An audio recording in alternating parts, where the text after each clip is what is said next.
Dear Diary, I got a look at the translation Hogsmooch had worked out. It was a cryptic hint on how to find the mysterious titular treasure of the Royal Tower. It read, "The diamond is hidden in the floor of the golden room of the tower, and can be uncovered if you place the 3 medallions in the indents of the floor and break the stone mural of me right around where the purple rose is in my hand to find a small weird handle thing that you can place in the floor and turn to cause the whole floor to descend and come back bearing a very large, very valuable diamond."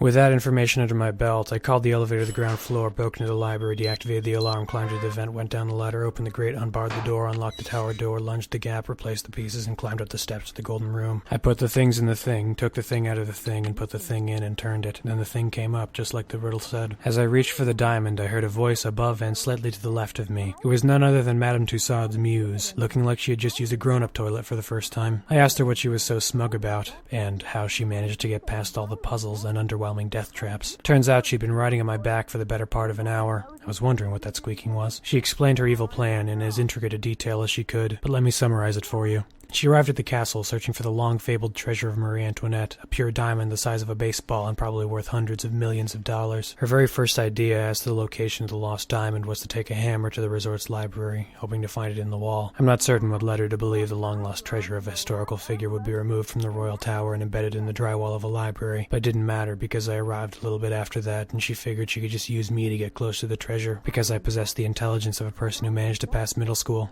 I inquired as to why she would want to kill me if she thought I was the only one who could locate the diamond, and she replied that she hadn't been trying to kill me. Everyone else at the cottage was. The goblin rigged the elevator because he was afraid of it, the Iceman cracked me over the skull for invading his privacy, and Hogsmooch locked me outside for no discernible reason. She hadn't done anything yet. I asked what she planned on doing with the diamond. She told me she planned on selling it, so that she can afford a vacation in Maui to finally escape this luxury ski resort. She even already had a buyer. One of her uncles was willing to give her a whole $100 for it. I was out of questions, so I was about to ask her what her opinions on oyster crackers were, but she pepper sprayed me and ran down the stairs. My mind is a little fuzzy on what happened next. The police report said she had been running down the steps when they retracted from beneath her mysteriously, bringing a rather brutal and unceremonious end to her crime spree. To this day, I wonder what she planned on doing once she got out of the tower. The roads were still closed due to the blizzard, so I suppose she would have just gone to her room and dreamed of white sandy beaches while I went to mine, frustrated at having been japed again by that dastardly discount Barbie doll. The blizzard let up a few days later, and the police arrived to collect the body. I left before they could ask too many questions, like why my fingerprints were on the button that retracted the stairs and where the diamond was. Those were questions for other people. I consider this mission a success. Another mystery solved by the great teenage detective Nancy Drew.